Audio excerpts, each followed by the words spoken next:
Welcome to AK cyber news. Cyber నేరగాళ్ల target గా software employees, యువకులు, సాఫ్ట్వేర్ ఉద్యోగులు, ప్రభుత్వ ఉద్యోగులు, విద్యావంతులు మరియు మహిళలను బాధితులుగా మారుస్తున్న సైబర్ నేరగాళ్లు.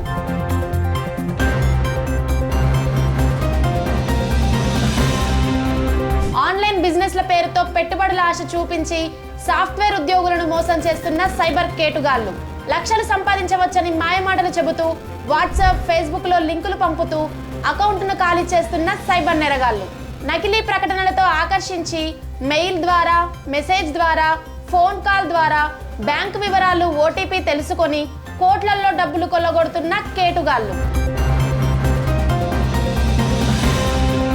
సైబర్ మోసానికి గురైతే 1930 టోల్ ఫ్రీ నెంబర్కి కాల్ చేసి లేదా cybercrime.gov.in లో ఫిర్యాదు చేయండి.